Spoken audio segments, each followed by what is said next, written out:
Hello friends, welcome to online engineering. My name is Ankit और आज हम यहाँ पर बात करने वाले हैं कंक्रीट वाले सवालों पे, है ना। तो कंक्रीट टॉपिक के ऊपर हम यहाँ पर बेसिकली डिस्कस करेंगे, जिसके ईएसी के क्वेश्चन हम यहाँ पर परफॉर्म करने वाले हैं। सबसे पहले आता है क्वेश्चन नंबर 1, जिसके अंदर हम लोग यहाँ पर स्प्लिट टेंसाइल स्ट्रेंथ जो है वो चेक करने वाले हैं M15 ग्रेड कंक्रीट की, जब उसको एक्सप्रेस करेंगे as the percentage of its compressive strength, है ना, स्प्लिट टेंसाइल स्ट्रेंथ। अब देखो बात क्या है कि देखो स्प्लिट टेंसाइल स्ट्रेंथ होती क्या है, सबसे पहले तो हमें यहाँ पर ये जान लेना सबसे ज्यादा जरूरी है। तो देखो स्प्लिट टेंसाइल स्ट्रेंथ के लिए मैं पूरा का पूरा आपको टेस्ट समझा देता हूँ कि ये होता क्या है। देखो आपके पास दो स्ट्रेंथ आप लोगों को निकालनी होती है बेसिकली कंक्रीट के अंदर। एक तो आप लोग यहाँ पर निकालते हैं कंप्रेसिव स्ट्रेंथ, एक आप यहाँ पर निकालते हैं टेंसाइल स्ट्रेंथ, है ना। तो कंप्रेसिव स्ट्रेंथ तो हम लोग यहाँ पर निकाल लेते हैं कंप्रेशन लगा के, लेकिन जब टेंसाइल स्ट्रेंथ निकालने की बात आती है, जब टेंसाइल स्ट्रेंथ निकालने की बात आती है, टेंसाइल स्ट्रेंथ, तो हम काफी तरह की टेंसाइल स्ट्रेंथ हम यहाँ पर निकालते हैं, क्योंकि डायरेक्ट टेंसाइल स्ट्रेंथ ना वो निकालना हमारे लिए बिल्कुल पॉसिबल नहीं है, ठीक है। तो कंप्लीटली आप लोग यहाँ पर टेंशन लगा पाए, बिल्कुल एकदम एग्जैक्टली वर्टिकल डायरेक्शन में लगा पाए, ये बिल्कुल भी आप लोगों का पॉसिबल नहीं होता। इसीलिए हम यहाँ पर इसकी जगह स्प्लिट टेंसाइल स्ट्रेंथ या फिर हम फ्लेक्सर टेंसाइल स्ट्रेंथ के टर्म्स पे हम देख लेते हैं, क्योंकि देखो टेंशन के अंदर भी ना दो तरह से आप लोगों को चीजें देखनी होती है। पहली तो क्या देखना है कि जो टेंशन लगेगा उसके हिसाब से यहाँ पर आपकी स्ट्रेंथ कितनी निकलेगी कंक्रीट की under the direct tension. Under the flexural condition आप लोगों की टेंसाइल स्ट्रेंथ किस तरह से निकलेगी, ये आप लोगों को यहाँ पर निकालना होता है, ठीक है। डायरेक्टली आप लोग निकाल नहीं पाते, इसीलिए आप लोग यहाँ पर स्प्लिट टेंसाइल स्ट्रेंथ का या फ्लेक्सुरल टेंसाइल स्ट्रेंथ का सहारा लेते हैं, क्योंकि डायरेक्ट टेंसाइल स्ट्रेंथ निकाल नहीं सकते हैं, लेकिन उनको मेजर करने का एक तरीका ये निकल के आता है ना। तो हम स्प्लिट टेंसाइल स्ट्रेंथ की बात करते हैं यहाँ पर, कौन सी वाली, स्प्लिट टेंसाइल स्ट्रेंथ, ठीक है। तो डायरेक्ट टेंशन के अंदर किस तरह से हमारे पास यहाँ पर ये रिएक्ट कर सकती है पूरी की पूरी कंक्रीट, वो आप लोग यहाँ पर चेक करते हैं। इसके अंदर क्या करते हैं, सिलेंड्रिकल स्पेसिमेन आप लोग यहाँ पर प्रिपेयर करते हैं। इस सिलेंड्रिकल स्पेसिमेन को आप लोगों ने यहाँ पर प्रिपेयर किया, इस प्रिपेयर के ऊपर आप लोग यहाँ पर देखो, यहाँ पर ना इसका जो पूरा का पूरा देखो, ये तो आप लोगों को दिखने को मिल रहा है डायमीटर, और ये है इसकी हाइट। तो हाइट के साथ साथ ही अलोंग दी हाइट आप लोग यहाँ पर देखेंगे तो पूरे पे आप लोग यहाँ पर स्ट्रेस अप्लाइड कर देंगे, ठीक है। अब स्ट्रेस अप्लाइड करने के बाद आप लोग यहाँ पर इसमें क्या करेंगे, चेक करेंगे कैसे आप लोग यहाँ पर फेलियर तक कैसा निकल जाएगा। देखो तो आप लोगों को ना ये कुछ इस तरह के क्रैक यहाँ पर निकलने लगेंगे, है ना। इस तरह के क्रैक आप लोग यहाँ पर निकल के आएंगे। इस तरह से आप लोगों को यहाँ पर टेंसाइल स्ट्रेंथ का टेस्ट आप लोगों को यहाँ पर करना है ना। तो टेंसाइल स्ट्रेंथ के टेस्ट है, ये सब चीजें आप लोग यहाँ पर आरसीसी में भी डिस्कस करने वाले हैं, एज वेल एज आप लोग यहाँ पर पीएमसी में भी डिस्कस करने वाले हैं। तो तरीका बता दिया, प्रोसीजर बता दिया, किस तरह से करते हैं, आप लोगों को टेस्ट किस तरह से रहेगा, है ना। अब इसके बारे में आप लोगों को यहाँ पर जानकारी दे दी टेस्ट के बारे में। अब आते हैं यहाँ पर इसके रिजल्ट्स के ऊपर, है ना। अब इसके रिजल्ट्स के ऊपर आते हैं हम। यहाँ पर रिजल्ट्स पूछ रहा है आपसे कि जो स्प्लिट टेंसाइल स्ट्रेंथ है M15 ग्रेड की, उसको आप लोग कैसे परसेंटेज में एक्सप्रेस करेंगे, कितने परसेंट निकल के आती है, यानी कि हमारी जो कंप्रेसिव स्ट्रेंथ है। अब देखो कंप्रेसिव स्ट्रेंथ को आप लोग यहाँ पर कैसे निकाल रहे हैं, कंप्रेसिव स्ट्रेंथ को जनरली आप लोग यहाँ पर FCA के टर्म में लिख देते हैं, सीधा सीधा। आपने देखा होगा ना M15 ग्रेड की कंप्रेसिव स्ट्रेंथ कितनी, 15 मेगापास्कल, ये तो लिखते हैं बिल्कुल। तो ये इसी टर्म में आप लोगों को बताना है कि ये कंप्रेसिव स्ट्रेंथ की लगभग कितनी परसेंट है, कि आप सभी को पता है कि टेंशन के अंदर लगभग 10% रिजल्ट देता है आप लोगों को ये, ठीक है। लगभग 10% के आसपास की वैल्यू निकल के आती है ना, टेंसाइल स्ट्रेंथ। बट टेंशन के अंदर कंक्रीट उतना ज्यादा मजबूत नहीं है, ये कंप्रेसिव स्ट्रेंथ का लगभग 10% के आसपास है ना। तो यही वैल्यू आप लोगों को यहाँ पर लगभग ध्यान रखनी है। और स्प्लिट के लिए मैं आप लोगों को यहाँ पर एक रेंज याद दिला देता हूँ। अगर मान लो आप M10 यूज कर रहे हो, ठीक है, तो ये कंप्रेसिव स्ट्रेंथ का 10 से 15% निकल के आएगी, ठीक है। अगर आप यहाँ पर M15 यूज कर रहे हो, ठीक है, तो आप लोग ये 15 से 20% के आसपास निकल के आएगी। अगर यदि आप यहाँ पर M20 यूज कर रहे हो तो ये 20 से 25% के आसपास निकल के आएगी। सेम तरह से आप लोग यहाँ पर अगर M30 यूज कर रहे हो तो ये 25 से 30% के आसपास निकल के आएगी, है ना। इस तरह से आप लोग यहाँ पर देख लेना, है ना, ठीक है। ये आप लोगों को कुछ चीजें ध्यान रखनी है। अगर ऐसे नहीं करो तो आपको पता है कि टेंसाइल स्ट्रेंथ टेस्ट एक तो इस तरह से निकाल सकते हैं, दूसरा तरीका हमारे पास निकालने का क्या है कि आप लोग यहाँ पर किसी भी पर्टिकुलर स्ट्रेंथ के लिए अगर आपको एफसीके की वैल्यू मालूम है तो आप यहाँ पर मॉड्यूलस ऑफ रप्चर कैलकुलेट कर सकते हैं। मॉड्यूलस ऑफ रप्चर जिसको आप लोग यहाँ पर क्या बोलते हैं, फ्लैक्सुरल टेंसाइल स्ट्रेंथ, ठीक है। तो वो वैल्यू रहती है, उसकी वैल्यू रहती है 0.7 अंडर रूट एफसीके के बराबर, है ना। अब देखो ये दोनों टेंसाइल स्ट्रेंथ है, दोनों टेंसाइल स्ट्रेंथ को मेजर करने की अलग अलग तरीका है, तो आप लगभग लगभग बराबर मान लो इसको। मान लो फिलहाल कंडीशन के लिए है कि नहीं वो बात अलग है, लगभग मान लो। आप लोगों को रेंज के अंदर रिजल्ट चाहिए ना, रेंज के लिए रिजल्ट चाहिए ना, बस फिलहाल मान के चल दो, ठीक है। तो आप लोग यहाँ पर जब मान के चलेंगे तो आप लोग यहाँ से लगभग रिजल्ट देखेंगे तो 0.रूट अंडर आप लोग यहाँ पर 15 कर दें, ठीक है। आप लोग क्या चाहिए, परसेंटेज ऑफ कंप्रेसिव स्ट्रेंथ के बेसिस पे चाहिए, ठीक है। तो डिवाइड बाय 15 कर दें, इंटू 100 कर दें, एफसीके, है ना। ये तो है, ये परसेंटेज में पूछ रहा है ना किसके, percentage of the compressive strength, ठीक है। इसको मैं कैलकुलेट कर लेता हूँ आप लोगों के सामने ना, 0.7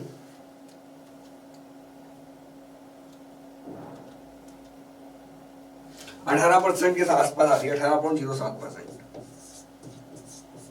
देखो रेंज किसके बीच में लाया कर रहा है, रेंज इसके बीच में 15 से 20 के बीच में। देखो यही हमने यहाँ पर देखा हुआ है, इसी में इसी रेंज के आसपास लाई करेगा, है ना। इससे थोड़ी कम होती है लेकिन ठीक है, फिलहाल मान लो आप लोग, है ना, क्योंकि आप लोग को रेंज में आंसर चाहिए, है ना। तो यहाँ पर लगभग लगभग देखूं तो और आप ऐसे भी देख सकते थे कि लगभग लगभग 10% के आसपास है, तो आप उस हिसाब से भी आप रेंज में चले जाते हैं। 15 से 20% वाली रेंज है ना, ये रेंज आप लोगों को निकल के आएगी फॉर दी फर्स्ट क्वेश्चन, और ये आंसर निकल के आएगा 15 से लेके 20% तक, ठीक है। ये हमारा करेक्ट आंसर है। अब यहाँ पर चलते हैं नेक्स्ट क्वेश्चन की तरफ। नेक्स्ट क्वेश्चन कहता है आपसे कि जो अप्रोक्सीमेट रेशियो है between the strengths of cement concrete and 7 day and at 28 day, ये आप लोग कितना निकलेगा बताओ जरा। तो देखो ये हम यहाँ पर प्रीवियस सेशन के अंदर ये वाली बात कर चुके हैं ऑलरेडी कि जो कंक्रीट है उसके अंदर चाहे सीमेंट है आपके अंदर, ये आप लोग यहाँ पर जो स्ट्रेंथ के बारे में बात करते हैं, तो स्ट्रेंथ जो है 7 डे स्ट्रेंथ जो है ना, हमारी जो कंक्रीट की 7 डे स्ट्रेंथ है, 7 डे स्ट्रेंथ थी, और एक बार हमने यहाँ पर 3 डे स्ट्रेंथ लिखी थी, 7 डे 28 डे, और साथ में हमने यहाँ पर 3 डे स्ट्रेंथ, है ना। ये तीनों के बारे में बात की थी, ठीक है। हमने तीनों ग्रेड्स के बारे में बात की थी। तीनों ग्रेड्स कौन कौन से, पहला ग्रेड 33 ग्रेड, 43 ग्रेड, और तीसरा आता है 53 ग्रेड। इन तीनों ग्रेड्स के बारे में बात कर ली थी, ठीक है। तो क्या मिला था कि ये हमारी होती है 50%, ये होती है हमारी 66% के आसपास, और ये होती है हमारी लगभग 100% के आसपास, है ना। अगर इसको 100 मान लेता हूँ तो, है ना, ठीक है। तो ये हमारी हो जाएगी 33, ये आपकी 66%, है ना। तो देखो 66% लिखा है हमने, है ना, यानी कि 2/3 हो गया, 2/3 हो गया, तो 2/3 आप लोगों को यहाँ पर आंसर निकल के आएगा। देख लो जैसे इसका आप लोग देखोगे तो इसका आधा 66 है, और 2/3 कर लो आप इसका, है ना, तो 22 के आसपास बैठ जाती है। यहाँ पर इसकी 43 है, ये आपकी 22 बैठ जाती है इसकी आधी, और यहाँ पर देखो तो बीच में मिडिल में गई 2/3 वाला रेशियो चल जाता है ना। यहाँ पर 53 है, 53 है, यहाँ पर इसकी आधी 27 हम मान लेते हैं, ठीक है, और यहाँ पर हम 37 के आसपास ले लेते हैं, ये हम लेते हैं अब तक, तो 66% कह दो या फिर आप 2/3 कह दो, एक ही बात है ना। मॉड्यूलस ऑफ इलास्टिसिटी आप लोगों को निकालनी है IS 456 से, IS 456 से मॉड्यूलस ऑफ इलास्टिसिटी निकालनी है ना। देखो तो मॉड्यूलस ऑफ इलास्टिसिटी को IS 456 के अकॉर्डिंग अगर यदि हम यहाँ पर बात करें, देखो IS 456 ना आपकी कंक्रीट के साथ डील करता है और साथ के साथ ही रेनफोर्समेंट के साथ डील करता है ना, यानी कि कुल मिला के रेनफोर्स सीमेंट कंक्रीट दोनों के साथ डील करता है ना। देखो तो यहाँ पर आप लोगों को यहाँ पर निकालना है मॉड्यूलस ऑफ इलास्टिसिटी। इसको निकालने का तरीका बहुत आसान है, ES बराबर, देखो अगर हम यहाँ पर पुराने वाली IS 456 की बात करें तो उसमें ये कहता है 5700 अंडर रूट FCK, और नए वाले कंटेक्स्ट के हिसाब से बात करें तो ये हमें निकालना है इलास्टिसिटी, मॉड्यूलस ऑफ इलास्टिसिटी, तो ये आपका निकालता है 5000 अंडर रूट FCK, है ना। डिपेंड्स ऑन कि कौन से वाले के बारे में बात कर रहे हैं ना, ठीक है, नया वाला है या पुराना वाला है, ठीक है। तो अब देखो इसमें ना आप लोग देखो छोटे छोटे अमेंडमेंट्स अभी भी होते रहते हैं ना। आप लोग देखेंगे तो अब तक आप लोग देखेंगे तो हर लगभग एक दो सालों में कुछ ना कुछ चीजें, कुछ ना कुछ पॉइंट्स आप लोगों को यहाँ पर चेंजेस देखने को मिल जाते हैं, है ना। तो देखो इसके अकॉर्डिंग मैं दोनों के अकॉर्डिंग देख लेता हूँ, तो जो हमें यहाँ पर सही निकलेगा, क्योंकि ये 1995 लिखा हुआ है यहाँ पर क्वेश्चन के अंदर, है ना। अब नए के हिसाब से, पुराने के हिसाब से, दोनों के हिसाब से मैं आपको आंसर बता देता हूँ, ठीक है। तो 5700 इंटू FCK क्या होती है इसकी कैरेक्टरिस्टिक स्ट्रेंथ, ये आपकी 25 है, ये आपकी हो जाएगी 5000 और ये अंडर रूट हो जाएगी 25, है ना। अब इन दोनों से आपको आंसर पता होना चाहिए, नया आंसर क्या होगा, पुराना आंसर क्या रहेगा, है ना, ठीक है। तो देखिए ये हो जाएगा 5700 अंडर रूट 25, है ना। तो ये हमारा आंसर आएगा 28500 और यहाँ पर आप लोगों को निकलेगा मेरे पास, है ना, ये आप लोगों का निकलेगा, इसको चेंज कर देंगे 5000 में 25,000 25,000, है ना। ये आप लोगों का यहाँ पर आंसर बेसिकली निकल के आएगा इसके लिए, है ना। तो आप लोग यहाँ पर, हम लोग यहाँ पर 1995 वाला क्वेश्चन देख रहे हैं, तो इसका स्टैंडर्ड आंसर उस टाइम के हिसाब से 28,500 मेगापास्कल रहने वाला है, ठीक है। अगर नया कोड आया होता तो ये वाला आंसर रहता। अगर नया ये सवाल 2022 में, 2023 में, 2024 में आएगा तो फिर ये पर्टिकुलर आप लोग यहाँ पर देखेंगे तो 1995 के अकॉर्डिंग वाला आंसर मैच नहीं करेगा आपका ना, फिर ये वाला ऑप्शन आप लोगों का मैच करेगा। नेक्स्ट डायरेक्शन और रीजन है ना। फॉलोइंग आइटम दो स्टेटमेंट रखना है, एक है एजर्जन एक है रीजन, वो वाला सवाल आ गया। अगेन एजर्जन देखो, एजर्जन कह रहा है आप लोगों से कि आइडेंटिकल मिक्स के लिए जो क्यूब की कंप्रेसिव स्ट्रेंथ है, क्यूब की कंप्रेसिव स्ट्रेंथ है वो आप लोग यहाँ पर देखेंगे, और जो सिलेंडर की कंप्रेसिव स्ट्रेंथ है और जो सिलेंडर की कंप्रेसिव स्ट्रेंथ है उसमें डिफरेंस देखने को मिल रहा है, ठीक है। समझ में आ रहा है? बिल्कुल।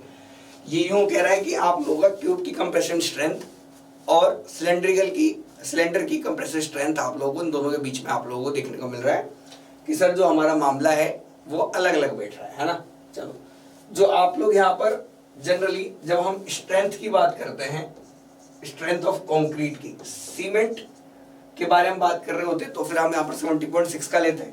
कंक्रीट के बारे में बात कर रहे हैं तो 150 बाई 150 बाई 150 का क्यूब लेते हैं, mm में है ये, है ना, ठीक है। इस mm का आप लोग यहाँ पर क्या लेते हैं, कंक्रीट का क्यूब बनाते हैं। और वहीं पे ना अगर यदि अपन क्यूब नहीं बनाना चाहते हैं, अगर ये क्यूब के ऊपर टेस्टिंग नहीं करना चाहते आप, तो आप लोग किसी दूसरे तरीके से कर लेते हैं, आप लोग सिलेंडर बना देते हैं। क्या कर देते हैं, इसकी जगह सिलेंडर बना देते हैं, है ना। सिलेंडर जो है ये 15 बाई 30 का रहता है, 15 बाई 30 का रहता है, क्योंकि ये तो आप लोग बताइए 150 का है ना। तो इन दोनों की जब हम स्ट्रेंथ टेस्ट करते हैं, जब कंप्रेसिव स्ट्रेंथ का टेस्ट करते हैं इन दोनों को आप CTM मशीन के अंदर रखो, ठीक है, कंप्रेसिव टेस्टिंग मशीन के अंदर, या UTM के अंदर भी रख लो आप लोग।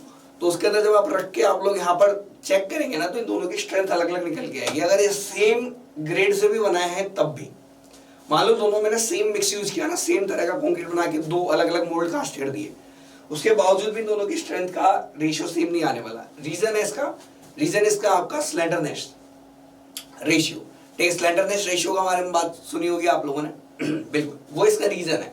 देखो पहला रीजन तो क्या है, देखो यहाँ पर आप लोग सबसे पहले तो स्ट्रेस डिस्ट्रीब्यूशन को देखें, और दूसरी चीज जो आप लोगों को यहाँ पर देखनी है वो है आप लोग का इसका रिस्ट्रेंट एंड, ठीक है। जब हम इसको रिस्ट्रेंट एंड देखेंगे इसका, तो इसका रिस्ट्रेंट एंड ना लेस निकल के आता है, इसका रिस्ट्रेंट एंड लेस निकल के आता है, उसका रिस्ट्रेंट एंड थोड़ा सा ज्यादा निकल के आता है।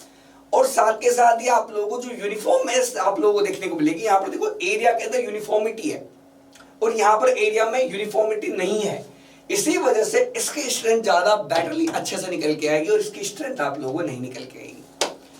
अब इन दोनों की स्ट्रेंथ के बीच में क्या दिक्कत है, देखो अगर मैं कह दूं स्ट्रेंथ ऑफ सिलेंडर जो है वो आप लोगों को देखने को मिलेगी कि 20 to 25%, या जनरली 20% ही देखने को मिलेगा आपको, कि 20% या 25 देखने को मिल जाएगा, ठीक है। लेकिन ये इतना ही देखने को मिलेगा आप लोगों को ना, कि थोड़ी कम ही देखने को मिलेगी 20% तक, बल्कि आप लोगों को 20 से भी नीचे देखने को मिल जाएगा, ठीक है। तो ये इसका रेंज है ना, मैं आपको बताता हूँ 15 से लेकर 25% के आसपास डोलता है, ठीक है।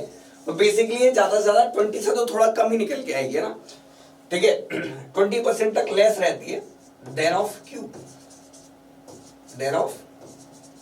Cube strength. ये आप लोगों को वैल्यू ध्यान रखनी है। सिलेंडर की कम है, सिलेंडर की 20% कम निकल के आती है, यानी कि अगर इसके 100 मेगापास्कल की स्ट्रेंथ है तो इसकी 80 निकलेगी, 78 निकलेगी, 79 निकलेगी, ऐसे समथिंग निकलेगी आप लोग, है ना। लगभग 20% तक का आप लोग मान सकते, 20 से थोड़ा ज्यादा भी हो सकता है, थोड़ा सा कम मिल जाए आप लोग को, है ना। ठीक है, ये आप लोगों को देखने को मिल जाएगा जरूरी, है ना। ठीक है, अब यहाँ पर रीजन तो बिल्कुल सही है। रीजन क्या कह रहा है, क्यूब की compressive strength higher than the cylinder compressive strength because of its higher contact area under the load. ऐसा नहीं है, सिर्फ कॉन्टैक्ट एरिया से फर्क नहीं पड़ा है हमारा, कॉन्टैक्ट एरिया से फर्क नहीं पड़ा है हमारा, हमारा फर्क पड़ा है डिस्ट्रीब्यूशन से, हमारा फर्क पड़ा है यहाँ पर इसके एंड रिस्ट्रेंट से, है ना। तो ये हमारा जो रीजन है ये हमारा गलत है, रीजन सही है ना। तो A is true but R is the false. तो 4 में हम लोग यहाँ पर सी ऑप्शन को हम लोग यहाँ पर टिक करेंगे। ठीक है, क्लियर है। Specific surface of aggregate decrease करता है with increase in size of aggregate. अच्छा, एक पत्थर लो, ठीक है, इसी साइज का ये पत्थर है, ठीक है, इस पत्थर के टुकड़े कर दो, इस पत्थर के टुकड़े कर दो, ठीक है, सेम पत्थर है, इस पत्थर के टुकड़े कर दिए मैंने इतने पत्थरों में, ठीक है। सरफेस एरिया कैलकुलेट करेंगे, इसका सरफेस एरिया इतना है, इनका सरफेस एरिया देखो, ये इसको जोड़ो, इसको जोड़ो, इसको जोड़ो, इसको जोड़ो, इसको जोड़ो, इसको जोड़ो, इसको जोड़ो, इसको जोड़ो, तो ऑब्वियस बात है इसका सरफेस एरिया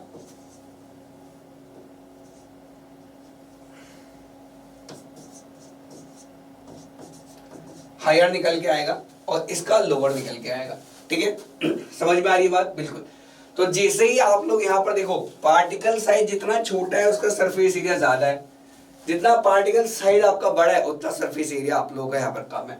तो अगर specific surface of aggregate decrease करता है with increase in size of the aggregate, क्या सही है? बिल्कुल, बिल्कुल सही है, कोई दिक्कत नहीं, कोई नहीं रोक रहा। ठीक है, अब देखो, अब वर्केबिलिटी पे क्या क्या इफेक्ट पड़ा बताओ जरा। अच्छा, अगर मैं आप लोगों से बोलूं, देखो अभी क्या कह रहा, workability of the mix is influenced more by the final fraction than of the coarse particle. देखो ये भी बिल्कुल माला बिल्कुल सही है कि देखो जितना आप लोग यहाँ पर फाइन मटेरियल देखो अगर साइज ऑफ एग्रीगेट में कहूं ना, तो इस एक पत्थर को उठाना और इतने सारे पत्थरों को उठाने में डिफरेंस आएगा।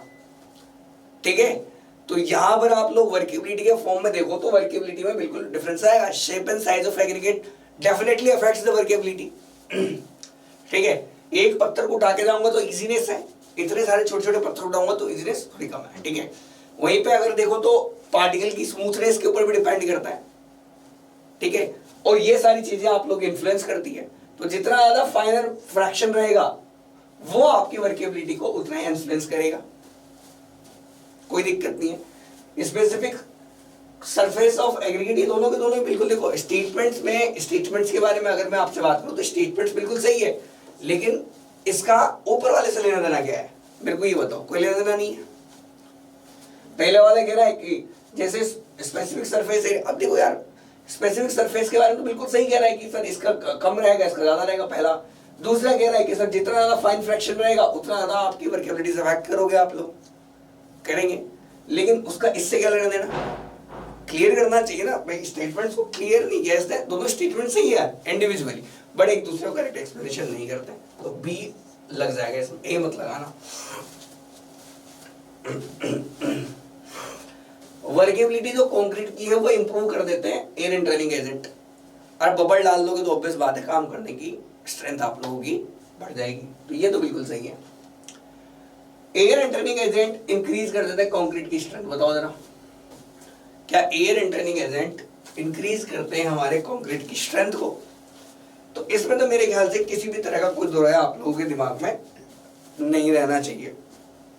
अगर यदि आप एक कंक्रीट है जो प्रॉपर बना हुआ है और एक यहाँ पर जो कंक्रीट है इसमें बबल्स हैं, बबल्स है तो थोड़ा स्ट्रक्चर कैसा रहेगा, यहाँ पर देखो ये एयर एंट्रेंड है, ये एयर एंट्रेंड है, ये एयर एंट्रेंट कंक्रीट है और ये नॉर्मल है, ये नॉर्मल ओपीसी है। ठीक है, तो अगर मैं आप लोगों से पूछूं पोरोसिटी किसमें ज्यादा है या वॉइड्स किसमें ज्यादा है या वॉइड्स किसमें ज्यादा है, तो आप लोग कह देंगे कि सर वॉइड्स इसमें कम है, इसमें ज्यादा है। तो आप लोगों को परमिएबिलिटी किसमें देखने को मिलेगी, तो परमिएबिलिटी जो है इसमें कम देखने को मिलेगी और इसमें परमिएबिलिटी ज्यादा देखने को मिलेगी। वहीं पे अगर मैं आपसे पूछूं कि तो फिर सर स्ट्रेंथ पे क्या इंपैक्ट पड़ेगा, तो स्ट्रेंथ इसके अंदर आप लोग ज्यादा देखने को मिलेगी, इसमें स्ट्रेंथ कम देखने को मिलेगी। इसमें तो मेरे ख्याल से कोई दो राय नहीं है ना यार। बबल डाल रहा हूं ना किसी भी चीज में, तो प्रॉपर डेंस को हम यहाँ पर थोड़ा सा लाइट वेटेड बना रहे हैं। लाइट वेट कॉन्क्रीट का बहुत यूज है, लेकिन स्ट्रेंथ उतनी नहीं है जितनी डेंस वाले की है, अगर सिर्फ और सिर्फ बबल से मिलाया गया है। तो बबल्स आपको एक्स्ट्रा तो कोई स्ट्रेंथ देगा नहीं, बल्कि है जो भी थोड़ा सा कम कर लेगा, है ना। अगर लगभग बात करूं तो अगर आप 1% तक बबल मिलाते हैं ना, 1% तक बबल मिलाते हैं, तो 5% तक स्ट्रेंथ आप लोगों की रिड्यूस हो जाती है। For your kind information, 1% bubble आपके 5% स्ट्रेंथ को रिड्यूस कर देते हैं। सोचो किसी ने 10% मिला दी बबल, तो हो गया सत्यानाश, सत्यानाश हो गया बिल्कुल। बस वही काम आप लोगों को यहाँ पर थोड़ा थोड़ा ध्यान रखना होता है कि ये सारी चीजें हैं, इंपॉर्टेंट पॉइंट है, छोटे छोटे पॉइंट्स हैं जो पूछ लेते हैं आप लोगों से, ना कि भाई वो इसके बारे में पूछ ले, परमिएबिलिटी के बारे में पूछ ले, तो आपको याद रहेंगे। टेंसाइल स्ट्रेंथ ऑफ कंक्रीट को मेजर करने के तरीके, डायरेक्ट टेंसाइल स्ट्रेंथ मेजर की नहीं जा सकती, पहली बात। तो स्प्लिट टेंसाइल स्ट्रेंथ या फ्लेक्सुरल टेंसाइल स्ट्रेंथ आप लोग यहाँ पर बात करते हैं ना। इसमें देखो आरसीसी में भी क्वेश्चन मिलेंगे आप लोगों को, है ना। ठीक है, तो आरसीसी में भी पढ़ोगे आप लोग इन सब चीजों को बहुत अच्छे से, बल्कि वहां तो और ज्यादा डेप्थ में पढ़ाते हैं ना। ठीक है, यहाँ तो सिर्फ मटेरियल के बारे में बात होती है। ठीक है, वहां पर स्ट्रेंथ के ऊपर ज्यादा मेजरली फोकस किया जाता है आरसीसी के अंदर, वहां पर भी पढ़ोगे आप ये सारे टॉपिक्स, है ना। लेकिन इनके बारे में जितनी इंपॉर्टेंट इन्फॉर्मेशन है जो कि क्वेश्चन पॉइंट ऑफ व्यू से इंपॉर्टेंट है, उतनी तो मेरे उससे तो ज्यादा ही मैं आप लोगों को यहाँ पर प्रोवाइड करा दूंगा, है ना। देखो डायरेक्ट टेंशन आप लोग यहाँ पर टेस्ट कर देते हैं यूनिवर्सल टेस्टिंग मशीन में। टेंसाइल स्ट्रेंथ टेस्ट आप लोग कैसे मेजरमेंट करते हैं, सर दो ही तरीके हैं, या तो स्प्लिट टेंसाइल स्ट्रेंथ लगा दूं, अगर स्प्लिट टेंसाइल नहीं हो रहा तो फ्लेक्सुरल टेंसाइल स्ट्रेंथ का यूज ले लूं। अब यहाँ पर आप कौन सा यूज लेते हैं बताएं जरा। तो देखो, तो स्प्लिट टेंसाइल स्ट्रेंथ हमने पढ़ी हुई है, डायरेक्ट और मैं फ्लेक्सुरल टेंसाइल स्ट्रेंथ मैं आप लोगों को बता देता हूँ। देखो ये होता है flexural tensile strength. Flexural tensile strength के अंदर हम लोग क्या करते हैं, फ्लेक्सुरल, देखो जहां भी फ्लेक्चर वर्ड याद आ रहा है ना, वहां पर मोमेंट ले लेना। आप लोग यहाँ पर बेंडिंग मोमेंट के अगेंस्ट कितना रिस्ट्रेंट दे सकती है ये, या फिर मैं कह दूं कितना ज्यादा स्ट्रेंथ को रोक के रख सकती है ना, कितना आप लोगों को यहाँ पर रेजिस्टिंग मोमेंट दे सकती है, इसी को आप फ्लेक्सुरल टेंसाइल स्ट्रेंथ कहते हैं। ये कंप्रेशन और टेंशन की वजह से होता है आप लोगों को, है ना। आप लोग पता है जब बेंडिंग आती है तो एक साइड कंप्रेशन आता है, एक साइड टेंशन आता है।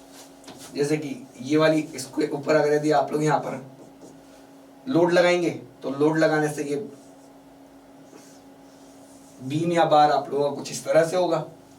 अब यहाँ पर देखो आप लोग, ठीक है, ये ऊपर वाले पार्टिकल कंप्रेशन में आ गए, अंदर चला गया, और नीचे वाले पार्ट बाहर की तरफ बढ़ गए, टेंशन आ गया, ऊपर कंप्रेशन नीचे टेंशन। ठीक है, तो टेंशन की वजह से यहाँ पर फेलियर हो जाता है, ये आप लोगों को देखना है। तो अब यहाँ पर जो है आप 3 पॉइंट बेंडिंग टेस्ट भी कर देते हैं, 4 पॉइंट बेंडिंग टेस्ट भी कर देते हैं। देखो 4 पॉइंट है, 1 2 3 4 पॉइंट, 3 पॉइंट। ठीक है, तो 3 पॉइंट टू 4 पॉइंट दो तरह के टेस्ट हैं, इस तरह से टेस्ट करते हैं। यहाँ पर लोड लगा देंगे और यहाँ पर इसको तोड़ के देख लेंगे। ठीक है, तो जिस पे फेलियर आप लोगों का करोगा वो आप लोगों की फ्लेक्सुरल टेंसाइल स्ट्रेंथ निकल के आ जाएगी। स्प्लिट टेंसाइल स्ट्रेंथ में आप लोग यहाँ पर अप्लाई करते हैं।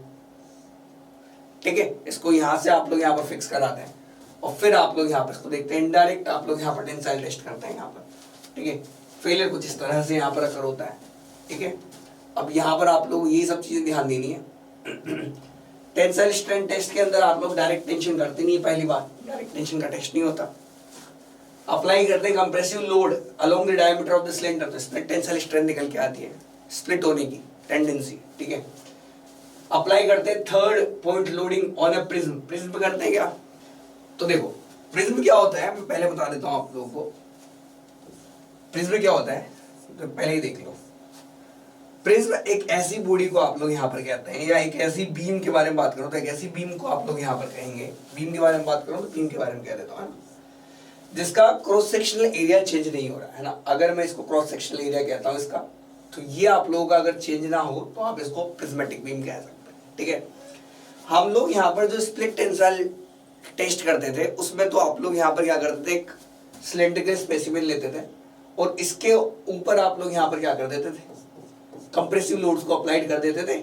उसकी वजह से क्या होता है कि जो साइड्स होती है ना आपकी, वहां पर आप लोग यहाँ पर देखो तो इसके जस्ट लेटरल डायरेक्शन के अंदर टेंशन फोर्सेस जन्म लेते थे, उसके हिसाब से आप टेंसाइल स्ट्रेंथ का टेस्ट करते थे। लगाते कंप्रेसिव स्ट्रेंथ ये है यहाँ पर स्प्लिट के अंदर, है ना, कंप्रेसिव लोड ही लगता है। यहाँ पर आप लोगों से अगर मैं बात करूं तो जब हम फ्लैक्चरल टेस्ट करते थे तो उसके अंदर हम लोग यहाँ पर 15 by 70 सेंटीमीटर का आप लोग एक स्पेसिमेन बनाते थे, है ना, ठीक है। थ्रू आउट दी इसका सेम है आप लोगों का यहाँ पर क्रॉस सेक्शन एरिया। अगर मान लो इसका क्रॉस सेक्शन एरिया कुछ इस तरह से होता ना, कि मान लो क्रॉस सेक्शन एरिया कुछ इस तरह से है, ठीक है, तो इस केस में आप लोग यहाँ पर फिर भी मुकर सकते थे कि नहीं सर अभी यहाँ पर मामला खराब है ना, क्रॉस सेक्शन एरिया चेंज है यहाँ पर, है ना, क्रॉस सेक्शन एरिया चेंज है। तो ये नॉन प्रिज्मेटिक बीम है, ये नॉन प्रिज्मेटिक बीम है, लेकिन ये वाली प्रिज्मेटिक बीम है, क्रॉस सेक्शन एरिया सेम रहता है थ्रू आउट, ठीक है। और ये ऊपर वाला पार्ट स्ट्रेट, बिल्कुल स्ट्रेट है, मतलब यहाँ पर कहते हैं तो बिल्कुल स्ट्रेट है, सीधा है बिल्कुल, है ना, ठीक है, स्मूथ है बिल्कुल ऊपर की तरफ, ठीक है, प्रॉपर हॉरिजॉन्टल है। तो ये भी पूरा मामला है ना। यहाँ पर हमने दो तरह के टेस्ट के बारे में बात की आपसे, एक की हमने 3 पॉइंट बेंडिंग टेस्ट, एक की 4 पॉइंट बेंडिंग टेस्ट किया, बिल्कुल। अगर मैं आपसे कह दूं कि 3 पॉइंट बेंडिंग टेस्ट जो है ये आप लोग जनरली ब्रिटल मटेरियल के ऊपर यूज नहीं करते हैं। क्यों नहीं करते हैं? क्योंकि इनको जब आप लोग ब्रिटल मटेरियल के ऊपर यूज करते हैं तो इनका रिजल्ट बहुत अच्छा नहीं आता है। इसलिए आप जब भी आप कंक्रीट के ऊपर फ्लैक्चरल टेस्ट होता देखेंगे तो आप हमेशा 4 पॉइंट टेस्ट होता देखेंगे, हमेशा 4 पॉइंट बेंडिंग टेस्ट होता देखेंगे। इसके रिजल्ट्स कंपैरेटिवली, लेकिन इन जनरल आप लोग कर सकते हैं, लेकिन इसके रिजल्ट्स उतने ज्यादा अच्छे नहीं माने गए हैं।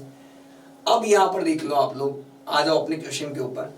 क्वेश्चन आपसे कह रहा है, क्वेश्चन आपसे कह रहा है कि आप लोगों से ये टेस्ट करवा रहा है, क्या करवा रहा है, टेस्ट करवा रहा है। तो एक तो कह रहा है कि सर हम यहाँ पर लोड लगा रहे हैं कंप्रेसिव, एक कह रहा है हम यहाँ पर ये लगा रहे हैं, तो ये गलत हो गया।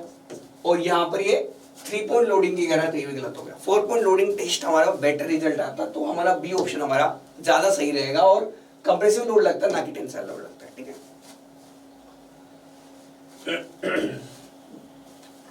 अप्रोक्सीमेट रेशियो जो रहेगा स्ट्रेंथ का 15 to 30 और 15 सेंटीमीटर क्यूब का, वो कितना निकल के आएगा बताओ जरा।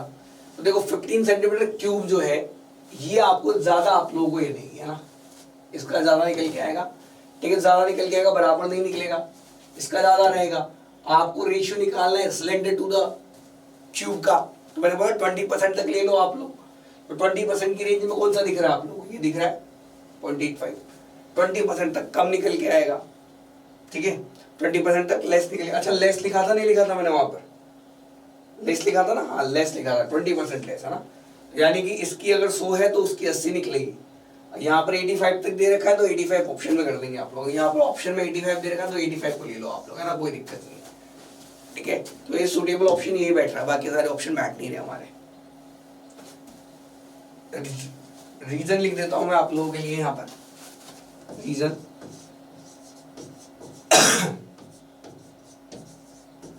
लेस एंड रिस्ट्रेंट, और एक मोर यूनिफॉर्म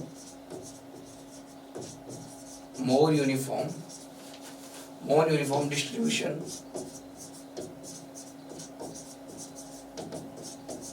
ऑफ स्ट्रेस। ये है आप लोगों का क्यूब की स्ट्रेंथ के ज्यादा आने के, ये क्यूब स्ट्रेंथ के ज्यादा होने के रीजन है। अगर कंक्रीट मिक्स का फाइनेंस मॉड्यूलस जो है कोर्स एग्रीगेट का 7.6 है, फाइनेंस मॉड्यूलस जो है फाइन एग्रीगेट का दे रखा है 2.8, ठीक है। तो यहाँ पर लिख देते हैं फाइनेंस मॉड्यूलस के बारे में बात कर रखा है, कोर्स एग्रीगेट का दे रखा है 7.6, फाइनेंस मॉड्यूलस फाइन एग्रीगेट का दे रखा है 2.8, और आप लोगों को यहाँ पर जो कॉम्बाइंड दे रखा है ना, finance modulus of the combined, ये आप लोगों को यहाँ पर दे रखा है कितना, 6.4। आप लोगों को यहाँ पर पता करना है कि इसमें कितना फाइन एग्रीगेट है। तो परसेंटेज फाइन एग्रीगेट कैसे निकालेंगे, देखो आप लोग देखा इतना को एक कंक्रीट का मिक्स है, फाइनेंस मॉड्यूलस जो है कॉम्बाइंड का कितना है, कॉम्बाइंड का 6.4 है। तो यानी कि कैसा है ये कोर्स एग्रीगेट एक तरह से पूरा पूरा कोर्स मामला है। देखो जब हम सैंड वगैरह की बात करते थे तो सैंड के लिए हमने यहाँ पर 3.2 तक गए थे, ठीक है। कोर्स सैंड के लिए हम लोग अलग गए थे, अलग रेंज निकाली, इसके लिए अलग रेंज निकलेगी, है ना। तो आप लोग जब परसेंटेज फाइन एग्रीगेट निकालें तो इसका सीधा सीधा फॉर्मूला मैं आप लोगों को बता देता हूँ कि फाइनेंस मॉड्यूलस कोर्स वाले का माइनस फाइनेंस मॉड्यूलस कॉम्बाइन वाले का। देखो कोर्स है पूरा, कोर्स में से कॉम्बाइन का घटा दिया तो आप लोग ये समझे। तो कॉम्बाइन कॉम्बिनेशन कैसे बना होगा, कोर्स वाले देखो एक तो कोर्स है पूरा का पूरा, है ना, उस कोर्स में आप लोगों ने थोड़ा सा फाइन डाला तो कॉम्बाइन बन गया, है ना। तो कोर्स वाले के फाइनेंस मॉड्यूलस में से आप लोगों ने यहाँ पर फाइन वाला डाला होगा, ठीक है, तो जाके कॉम्बाइन का निकल के आया, है ना। तो कोर्स में से कॉम्बाइन वाले को घटा देंगे तो फाइन का आ जाएगा upon finance modulus of combine minus finance modulus of fine, ठीक है। ये आप लोगों को यहाँ पर दे देगा परसेंटेज फाइन एग्रीगेट। कोर्स वाले का कितना है 7.6 माइनस 6.4 अपॉन 6.4 माइनस 2.8, हाँ ठीक है। तो ये आप लोगों का यहाँ पर आंसर निकल के आ जाएगा। चलो देख लेते हैं, 7.6 माइनस 6.4 डिवाइड कर देंगे आप लोग यहाँ पर 6.4 माइनस 2.8, निकल के आ गया मेरा कितना 1/3 निकल के आया मेरा 1/3, डेट मीन्स 33 और 1/3 है ना, यानी कि 33.33% है ना, 33.33% आप लोग हैं यहाँ पर ये आंसर। तो चलो अब है ना नेक्स्ट क्वेश्चन के ऊपर चलते हैं। नेक्स्ट क्वेश्चन कहता है आपसे कि लिस्ट एक को लिस्ट 2 के साथ आपको मैच करना है, ठीक है, कोई दिक्कत नहीं, कर देंगे, है ना, ये तो करते आए हैं अब तक, है ना। तो देखो सबसे पहला कहता है विकेट नीडल, अरे इसमें तो कोई दिक्कत ही नहीं है यार विकेट नीडल में, है ना। ये विकेट नीडल तो हमारी क्या काम आती है, सेटिंग टाइम वगैरह को मेजरमेंट करने की काम आ जाएगी, बिल्कुल। एक कहता है आपसे यहाँ पर मैकेनिटिस कंपाउंड लीवर एपैरेटस, ठीक है। तो यहाँ पर कह रहा है ये मैकेनिटिस कंपाउंड लीवर एपैरेटस, ये क्या काम आता है। अच्छा देखो आप सभी लोगों आप लोगों ने एक टेस्ट के बारे में सुना होगा जिसको बोलते हैं हम लोग यहाँ पर ब्रिकेट टेस्ट, ठीक है, ब्रिकेट टेस्ट। ये ब्रिकेट टेस्ट ना ये हम यहाँ पर सीमेंट के ऊपर करते हैं, इससे सीमेंट की टेंसाइल स्ट्रेंथ का पता लगता है, ठीक है, टेंसाइल स्ट्रेंथ का आप लोगों को यहाँ पर पता लगता है। ब्रिकेट सब लोगों को ध्यान होगा, कुछ इस तरह से आप लोगों को यहाँ पर देखने को मिलता है ना, इस तरह से जो है इस तरह से आर्क देखने को मिलती है ना, इस तरह का ब्रिकेट देखने को मिलता है ना, जिसके ऊपर हम लोग यहाँ पर टेस्ट बेसिकली हम यहाँ पर परफॉर्म करते थे, ठीक है। अब यहाँ पर आप लोगों को 2-3 चीजें मैं आप लोगों को यहाँ पर बता देता हूँ कि जो ब्रिकेट की जो आर्क है ना ये आपको 2.54 ये जो आर्क है यहाँ पर सेंटीमीटर स्क्वायर का देखने को मिलेगा इन जनरल, या फिर आप लोगों को यहाँ पर 3.8 सेंटीमीटर स्क्वायर का देखने को मिलेगा, है ना। ये 2 तरह के ब्रिकेट्स आपको मार्केट में अवेलेबल रहता है, ठीक है। इसकी आर्क वाली एरिया बता रहा हूँ मैं आप लोगों को, है ना, ठीक है। अब ये जो ब्रिकेट टेस्ट है ना इसके लिए काम में आता है। बहुत से लोगों को ब्रिकेट टेस्ट याद होगा, बहुत से लोगों को ये इंस्ट्रूमेंट ही याद नहीं होगा। जिन लोगों को इंस्ट्रूमेंट नहीं याद है उन लोगों को इंस्ट्रूमेंट दिखा देते हैं, चलो हम लोगों को इंस्ट्रूमेंट दिखा देंगे। चलो देखो इंस्ट्रूमेंट दिखा देते हैं आप लोगों को। इंस्ट्रूमेंट कहाँ गया हमारा,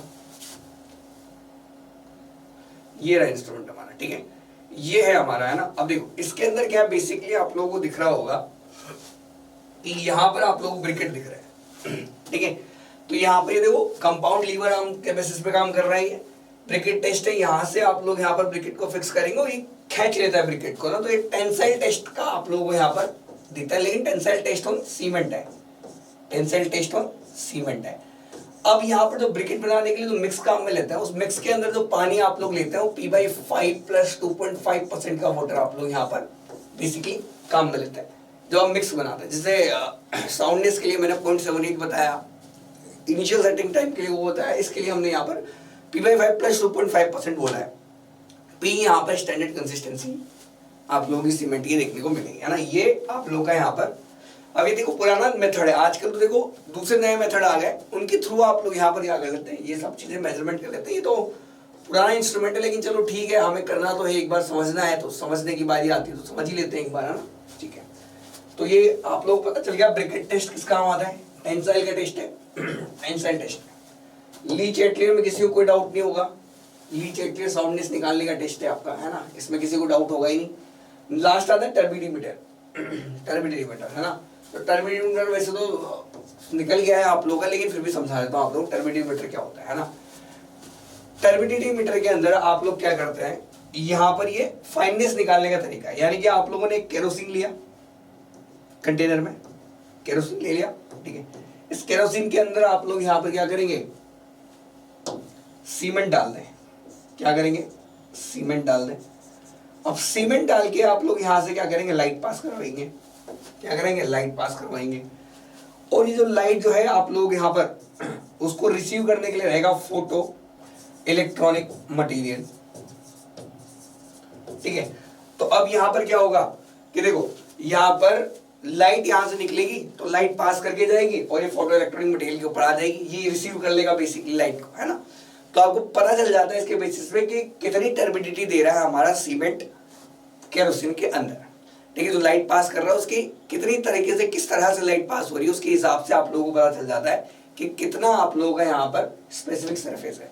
जितना ज्यादा सरफेस रहेगा आप लोग उसी तरह से वॉइड्स का देखो, वॉइड्स उसी तरह से रहेंगे जिस हिसाब से स्पेसिफिक सरफेस एरिया रहेगा, है ना। तो इस सस्पेंशन आप लोग एक सस्पेंडेड लिक्विड बनाते हैं या फिर आप लोग एक लिक्विड लेते हैं केरोसिन, केरोसिन के अंदर आप लोग यहाँ पर सस्पेंशन में सीमेंट को डालते हैं, लाइट पास करा के देख लेते हैं। तो जो टर्बिडिटी है वो टर्बिडिटी इनडायरेक्टली आप लोगों को यहाँ पर क्या दे देती है, स्पेसिफिक सरफेस एरिया कितना है किसी पर्टिकुलर सीमेंट का, उसका अंदाजा आप लोगों को यहाँ पर लगा के दे देती है। क्योंकि देखो वॉइड्स उसी तरह से बनते हैं, जैसे मैंने बोला आप लोगों को कि अगर ज्यादा बड़े रहेंगे आप लोगों के सीमेंट के पार्टिकल तो वॉइड जो गैप रहेगा वो ज्यादा बड़ा रहेगा, है ना, ठीक है। उस हिसाब से स्पेसिफिक सरफेस निकल के आ जाएगा, ठीक है। तो ये आप लोगों को यहाँ पर इस तरह से आप लोगों का ये बन जाता है ना। तो ये आप लोगों का करेक्ट आंसर है। अच्छा करेक्ट आंसर निकाल के दूंगा 11B3, 11B3 बी ऑप्शन में करेक्ट।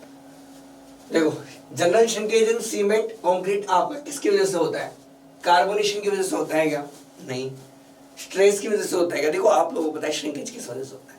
श्रिंकेज का क्या होता है कि आप लोग यहाँ पर देखें तो आप सीमेंट के अंदर तो अगर वाटर सीमेंट रेशियो ज्यादा मिला दिया या पानी थोड़ा सा ज्यादा मिला दिया आप लोगों ने, जब आप लोग कंक्रीट की प्रिपरेशन कर रहे हैं, तो जब वो यहाँ पर प्लास्टिक तरीके से श्रिंकेज होता है, यानी कि या तो गीला गीला है तो सरफेस से ऑपरेट हो जाता है कुछ पानी, जब वो सूख जाता है आप लोग का तो उनके बीच में इंटरमोलिकुलर जो आप लोग यहाँ पर गेप्स देखोगे उसके अंदर पानी फिल रहता है, वहां से पानी उड़ जाता है, तो पूरा का पूरा मटेरियल जो है वो श्रिंक होने लगता है। उस श्रिंकेज की वजह से आप लोग यहाँ पर देखोगे तो बहुत सारी दिक्कतें आप लोगों के सामने आती है, जैसे कि क्रेक वगैरह का डेवलपमेंट आप लोगों का हो जाता है ना। तो देखो कार्बोनेशन की रीजन नहीं है, स्ट्रेस आप लोगों का रीजन नहीं है, movement of water from the intermolecular parts of the concrete, वहां से उड़ जाना, वही आप लोगों का यहाँ पर जो मूवमेंट हो रहा है पानी का थ्रू द एटमोस्फियर, वो आप लोगों का यहाँ पर निकल के आ रहा है ना। तो ये स्टिफ भी नहीं है। जब वेटर कंसिस्टेंसी के साथ आओगे आप लोग यहाँ पर, जब गीला रहेगा पूरा मामला, तो वो आप लोग यहाँ पर जनरल श्रिंकेज आप लोग यहाँ पर निकल के आता है ना।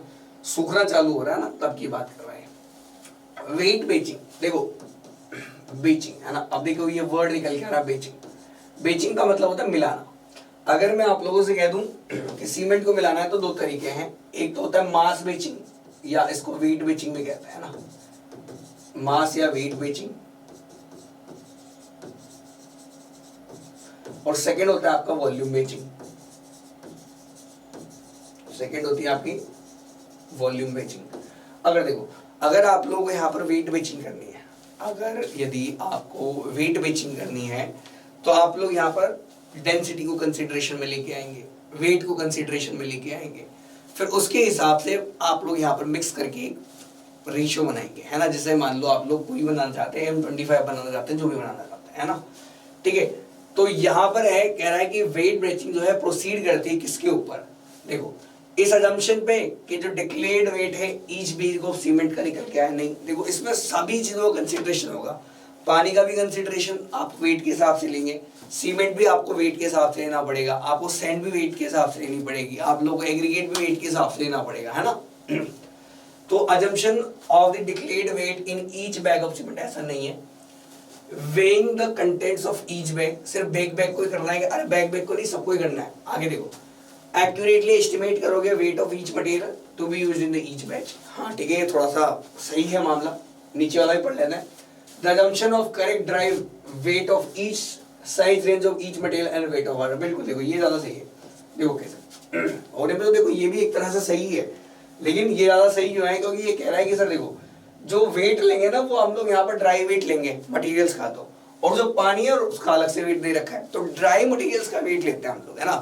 देखो कहने में तो ये भी कह रहा है, लेकिन इसमें वेट मटेरियल्स हुए ड्राई मटेरियल्स, इतना क्लेरिफिकेशन नहीं है, इसमें ज्यादा क्लेरिफिकेशन दे रखा है डी वाले ऑप्शन में, तो डी वाला ऑप्शन हम लोग यहाँ पर मोस्ट सुटेबल बताते हुए इसको टिक कर देंगे, ठीक है। इसीलिए ऑप्शन चारों पढ़ा करो, है ना। हो सकता है ये वाला भी बिल्कुल आप लोग देखेंगे तो एक्यूरेटली एस्टिमेट कर रहे हैं हम weight of the each material जो कि हमको यूज करना है। इसमें देखो हम अजम्पशन ले रहे हो, आप ड्राई वेट ले रहे हो हर एक साइज ऑफ रेंज का, और साथ में वेट ले रहे हो वाटर का, तो ये ज्यादा करेक्ट हो गया ना, ठीक है, कि बिल्कुल ड्राई वेट ही लगाएंगे हम लोग। जब कॉन्क्रीटिंग करोगे आप कोल्ड वेदर में, तो कोल्ड वेदर में प्रॉब्लम आती है, आप लोग पता है, फ्रीजिंग थोइंग की प्रॉब्लम आती है, पहली बात। दूसरी बात, वहां पर रिएक्शन बहुत अच्छे से नहीं हो पाती है ना, मतलब कंक्रीट सेट होने में दिक्कत कर रहा है ना, फ्रीजिंग थोइंग की प्रॉब्लम है और कंक्रीट सेट होने में प्रॉब्लम कर रहा है, तो कौन सा लेंगे, हाई एल्यूमिना पोर्टलैंड लेंगे मिनिमम एटीट्यूड के साथ, high quality Portland cement. High alumina cement ले लो कैल्शियम क्लोराइड के साथ, पोर्टलैंड सीमेंट ले लो आप कैल्शियम क्लोराइड के साथ, या मिक्सचर ले लो आप हाई एल्यूमिना सीमेंट का पोर्टलैंड सीमेंट के साथ, बताएंगे जरा। अब देखो सुटेबिलिटी के हिसाब से देखो तो आप लोग यहाँ पर आपको सबसे बेसिक चीज जो आप लोगों को यहाँ पर पता लग पा रही होगी वो निकल के आ रहा है कि आप लोग सर कैल्शियम क्लोराइड तो लगा दो। रीजन क्या है कैल्शियम क्लोराइड, देखो CaCl2 का यूज हम लोग यूज करते हैं, ये आपका एक्सेलरेटर होता है,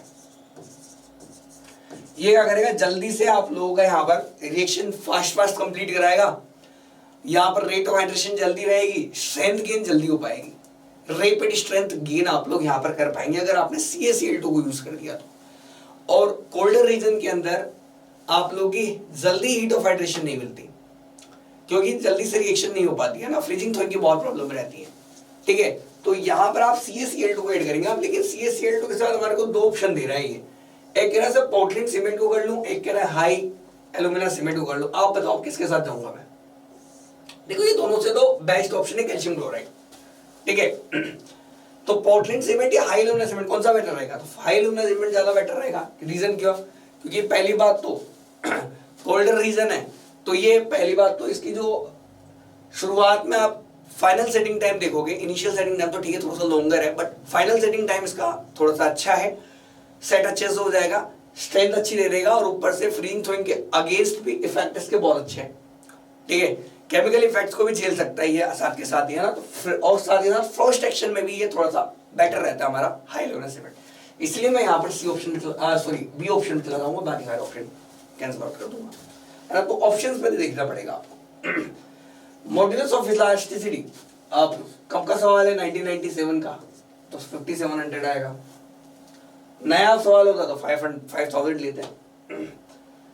optimum number of revolution over which concrete is required to mix in a mixture machine, concrete mixture machine के बारे में बात कर रहे हैं। पहले तो आपको पता होना चाहिए कंक्रीट मिक्सचर मशीन कैसी दिखती है, ऐसी दिखती है साहब, इस तरह से दिखते हैं कंक्रीट मिक्सचर। पहला मिक्सचर देखो आप लोग, पहला मिक्सचर मशीन है जिसको आप लोग यहां पर बोल देते हैं नॉन टिल्टिंग मिक्सचर,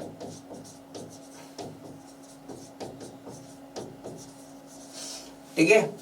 पहला mixture non tilting mixture, non tilting mixture कौन सा मिक्सचर होता है कि सर देखो ये ना तो टिल्ट कर सकता है, ठीक है, ये कुछ नहीं कर सकता, मतलब टिल्ट नहीं करेगा, इसको उठाया नहीं जा सकता, बस ऐसा ही है, इसके अंदर डालो आप लोग सारी चीजें और ये बना के दे देगा। देखा भी होगा आपने नॉन टिल्टिंग मिक्सचर, है ना, टिल्ट नहीं कर पाएगा ये ऑटोमेटिकली लगा हुआ है, जैसा लगा हुआ है वैसे वैसे यूज कर लो। इसके अंदर आप सारी चीजें डाल दो, इंग्रेडिएंट डाल दो और साथ के साथ ही आप कंक्रीट प्रिपेयर कर दो, ठीक है। ये होता है आपका नॉन टिल्टिंग मिक्सचर। एक होता है आपका टिल्टिंग मिक्सचर, एक होता है आपका टिल्टिंग मिक्सचर। ये टिल्टिंग मिक्सचर क्या है, इसको आप टिल्ट कर सकते हो आराम से, कोई दिक्कत नहीं, इसको सेट कर सकते हो जैसे सेट करना चाहो आप, है ना, और उस हिसाब से आप लोग यहाँ पर इसको यूज कर सकते हो। इसको एनर्जी प्रोवाइड करो, घूमता रहेगा, मिक्सिंग करके दे देगा। एक आता है आपका यहाँ पर पैन मिक्सचर। पैन मिक्सचर क्या है, इलेक्ट्रिसिटी से कन्वर्ट हो जाएगा। अब ये देखो सिंपल एक तरह से एक तगारी को आप लोगों का मिक्स कर रहे हैं सर, है ना, इस तरह से आप लोग देखो, है ना, पैन मिक्सचर है, ये छोटे पर्पज में आपको कहीं काम करना है तो आप इसको कर ले। चौथा है आपका रिवर्सिबल मिक्सचर, इसमें दो साइड से ओपनिंग रहेगी, एक साइड से कंक्रीट डालो, एक साइड से कंक्रीट निकालो, एक साइड से इंग्रेडिएंट डालो, दूसरे साइड से कंक्रीट निकलता रहेगा, है ना। तो इस तरह के मिक्सचर को आप लोग यहाँ पर कहते हो, मतलब इसमें ऐसा नहीं है कि एक साइड इधर से डाला तो उधर निकालना है, इसमें तो क्या है इधर से डाल के आपको निकालना ही पड़ेगा। इसमें एक साइड से डाला दूसरी साइड से निकलता जा रहा है, ठीक है। एक बार भरना है, एक बार प्रॉपर बेचिंग, एक बार इसमें फुल कर दी, फुल करने के बाद उधर से निकल जाएगा जब ये कंप्लीट हो जाएगा, ठीक है। तो ये सारे के सारे जो मिक्सचर हैं, इन सभी मिक्सचर्स को मिला के हम यहाँ पर ड्रम मिक्सचर कहते हैं, ठीक है। जो हमारे मिक्सचर है, मिक्सचर का क्लासिफिकेशन कैसे होगा, मिक्सचर मशीन का, मिक्सचर मशीन दो तरह के आते हैं, एक आता है कंटिन्यूअस, एक आता है drum oblique pan mixture. Drum और पेन अलग है ना, लेकिन हम साथ में लिख देता हूं मैं आप लोगों को। इस ड्रम पेन में तीन तरह के मिक्सचर थे, ड्रम के तीन तरह के ड्रम मिक्सचर थे और एक पेन मिक्सचर था, है ना। कंटिन्यूअस मिक्सचर, कंटिन्यूअस मिक्सचर आप लोग यहाँ पर इस तरह से समझे, मेरे ख्याल से डायग्राम इसका नहीं है हमारे पास, है ना, इसका डायग्राम मेरे पास नहीं है। चलो मिल गया, कंटिन्यूअस वाला मिल गया, चलो बढ़िया रही, ये बात अच्छी हो गई। ये हमारा कंटिन्यूअस टाइप का मिक्सचर। ये देखो कंटिन्यूअस मिक्सचर के अंदर क्या होता है कि आप लोग देखो अभी तक तो क्या है कि एक बार पूरे को बेचिंग कर दो, एक बार, ये आप लोग बेच मिक्सचर भी बोलते हैं इसको, है ना, इन सबको बेच मिक्सचर भी बोलते हैं, इन सबको बेच मिक्सचर भी बोलते हैं। ये इसका पूरा क्लासिफिकेशन लिख देता हूं यार, बेच मिक्सचर, बेच मिक्सचर, है ना, पूरा क्लासिफिकेशन देख लो चलो आप, है ना। बैच मिक्सचर में से एक आता है ड्रम मिक्सचर और एक आता है पैन मिक्सचर। ड्रम मिक्सचर में तीन तरह के थे, टिल्टिंग, नॉन टिल्टिंग और रिवर्सिबल, ठीक है। और ये कंटिन्यूअस, देखो इसके अंदर ये बेच मिक्सचर का मतलब है एक बार आपने चीजें फिल कर दी, फिर वो पूरा पूरा कंक्रीट बना के देगा, फिर दोबारा आपको फिल करनी पड़ेगी, फिर बना के आपको देगा। इसमें भी यही है, एक बार फिल कर दो फिर यहीं से निकाल लो, फिल कर दो, टिल्ट विल्ट हो सकता है, निकाल लो, फिल कर दो, बंद कर दो, ऑटोमेटिकली उधर से निकल जाएगा, फिर दोबारा भरो, फिर ऑटोमेटिकली निकल जाएगा। इसके अंदर क्या है, इसके अंदर एक बार भर दिया, घुमा दिया, निकाल दिया, पेन मिक्सचर है। ये तीनों ड्रम मिक्सचर है, ये आपका पेन मिक्सचर है अलग से, ठीक है। लेकिन ठीक है इतना नहीं पूछता इसलिए मैंने एक ही साथ लिखा दिया था आपको। ये हो गया आपका कंटिन्यूअस मिक्सचर। कंटिन्यूअस मिक्सचर के अंदर क्या है, एक साइड से आप डालते रहो और एक साइड से आप निकालते रहो, कंटिन्यूअस तरीके से, एक साइड से डलता जा रहा है मटेरियल, एक साइड से निकलता जा रहा है, रुकने की जरूरत ही नहीं है उसमें। तो भरोगे फिर निकलेगा, फिर भरोगे, इसमें क्या बढ़ते जा रहे हैं, एक साइड से बना के निकलते जा रहा है, बढ़ते जा रहे हो निकालते जा रहे हो, बढ़ते जा रहे हो निकालते जा रहे हो। ये आपका कंटिन्यूअस टाइप का मिक्सचर, ठीक है। अब देखो, अब इसके अंदर ना ये अब मिक्सचर घुमाने के लिए तो घुमाना पड़ेगा, बिल्कुल। अब यही सवाल आप लोगों से यही पूछ रहा है, हमारा सवाल कुछ थोड़ी पूछ रहा है, सवाल तो यही पूछ रहा है हमसे, सवाल हमसे यहाँ पर पूछ रहा है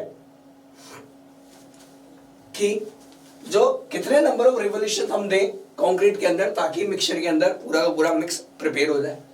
तो देखो, तो लगभग जनरल 20 रिवॉल्यूशन आप लोग देते हैं, और ये जो रिवॉल्यूशन दिए जाते हैं लगभग 2.5 से लेके 3 मिनट तक के आसपास के लिए दिए जाते हैं, है ना।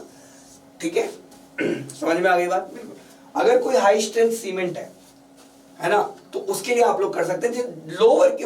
लो वर्केबल सीमेंट जब आपको बनाना होता है ना, तब आप मिक्सचर्स का यूज बेसिकली करते हैं, क्योंकि हाथ से मिक्सिंग करने में, हैंड मिक्सिंग करने में बहुत दिक्कत आ सकती है आप लोगों को। इसलिए जब लो वर्केबल का आप लोग काम करना है, तो आप मशीनों का यूज बहुत ही बेहतर तरीके से आप लोग करते हैं। 2.5 से 3 मिनट तक आप लोग यहाँ पर ये पूरा मामला चला सकते हैं, कोई दिक्कत नहीं आएगी। ठीक है, नेक्स्ट क्वेश्चन देखते हैं। क्वेश्चन कह रहा है कि एडिशन करेंगे हम यहाँ पर सरफेक्टेंट्स का इन द कंक्रीट मिक्स, ये हमारा क्या रिजल्ट आएगा। देखो, सरफेक्टेंट बेसिकली क्या होता है। सरफेक्टेंट आपके अंदर देखो, आपके जो एयर बबल है ना, जो वॉइड्स है, वो आपके पास अवेलेबल रहते हैं आपके कंक्रीट के अंदर। अब उस कंक्रीट के अंदर जो बबल्स हैं या फिर जो वॉइड्स हैं, उन वॉइड्स को अगर यदि आपको स्टेबलाइज करना है और बिल्कुल फाइन बनाना है, अगर मैं कह दूं ये आपको फाइन और आप लोगों को बिल्कुल स्टेबल बबल आप लोगों को बना के देंगे, ताकि आप लोगों का जो अंदर ऑलरेडी वॉइड है ना, उसी को आप लोग यहाँ पर यूटिलाइज कर सकें। ठीक है, तो ये आपका काम होता है बेसिकली सरफेक्टेंट्स का, है ना। ये आपके एयर को नहीं इंसर्ट करते हैं, बल्कि जो अंदर ऑलरेडी एयर बबल है उन्हीं को आप लोग का यहाँ पर क्या कर देते हैं, मिनरलाइज कर देते हैं, उन्हीं को मिनरलाइज कर देते हैं, ताकि वो स्ट्रक्चर का ही बिल्कुल क्या कर जाए, पार्ट बन जाए फ्रेशली मिक्स कंक्रीट के अंदर। ठीक है, तो सरफेक्टेंट का बेसिकली काम ये है कि ये क्या करता है, मैं आप लोगों को यहाँ पर लिखा देता हूँ सरफेक्टेंट क्या करता है। तो जो सरफेक्टेंट है ये आपका फॉर्म करेगा, क्या फॉर्म करेगा सर, ये आपका फॉर्म करेगा फाइन एंड स्टेबल मिक्स, या फाइन एंड फाइन बबल बनाएगा, फाइन एंड स्टेबल मिक्स बनाएगा भाई बबल। छोटे छोटे बबल रख के ये फाइन और स्टेबल मिक्स को बनाएगा, फाइन बबल रखेगा और स्टेबल कर देगा पूरे मिक्स को। ठीक है, ये सरफेक्टेंट का काम है ना। सरफेक्टेंट भी आप लोग यहाँ पर देखेंगे तो इसके अंदर एनाइन भी होते हैं, केटाइन भी होते हैं, है ना।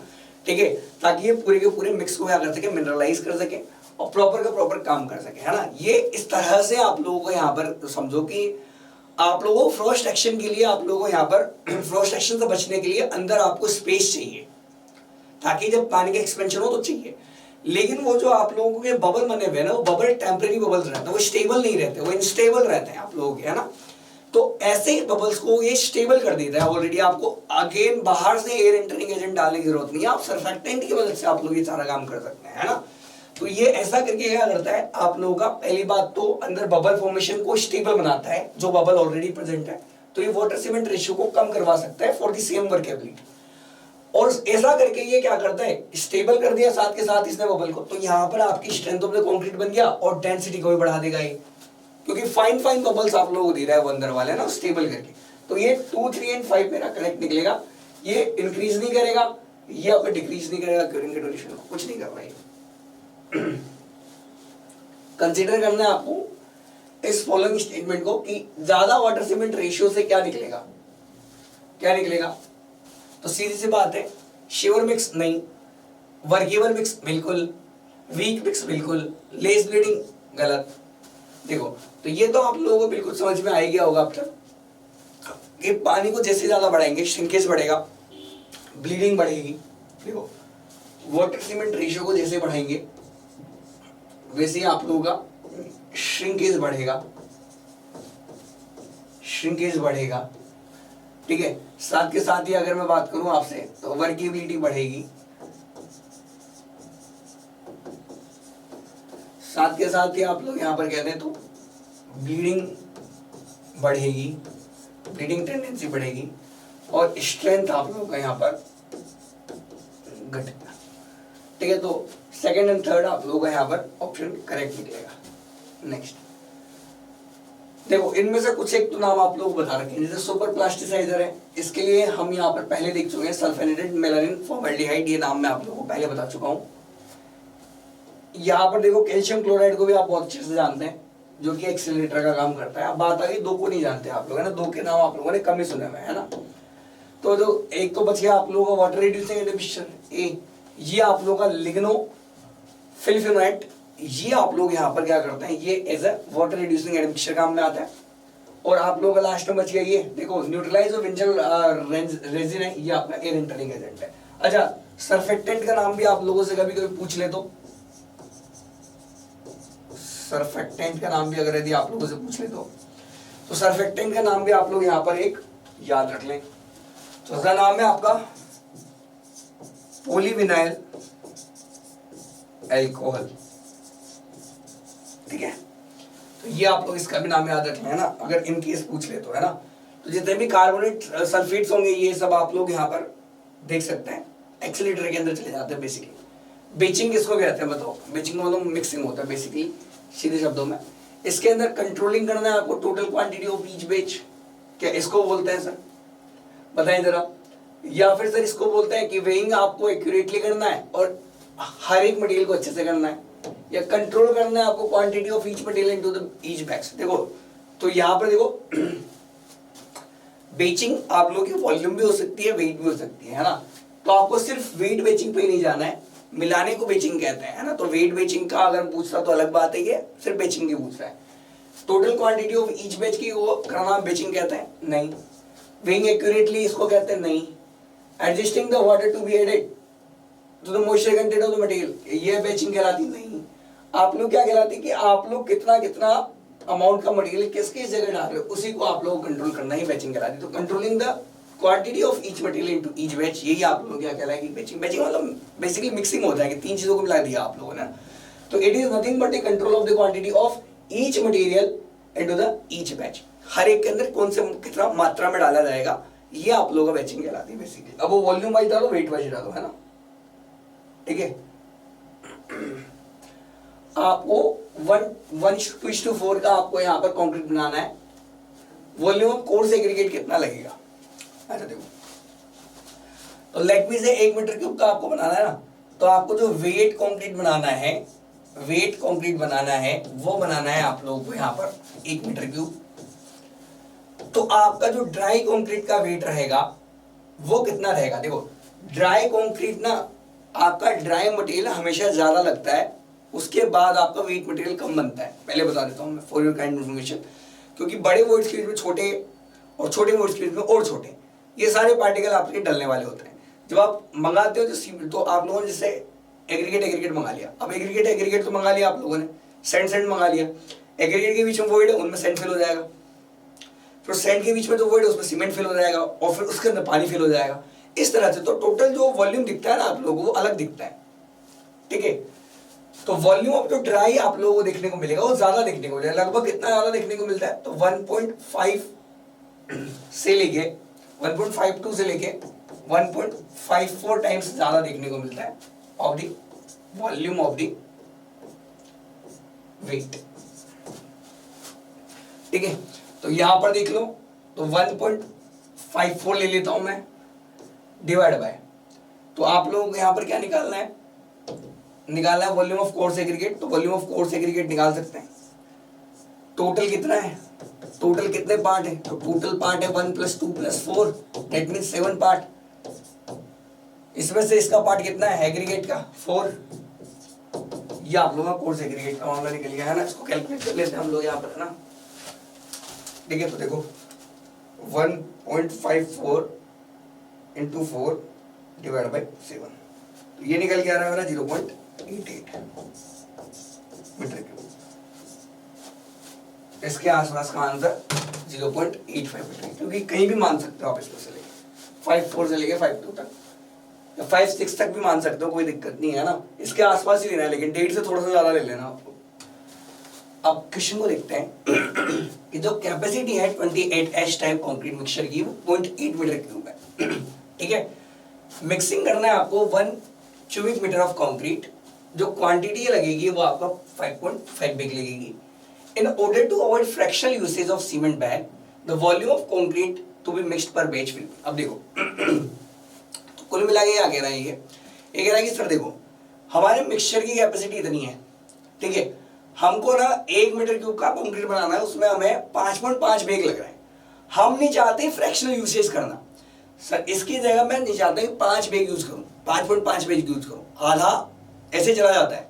तो मैं या तो 5 बेग यूज करूंगा या 4 बेग यूज करूंगा या 3 बेग यूज करूंगा। इस तरह से फ्रैक्शनल यूसेज मेरे को करना है।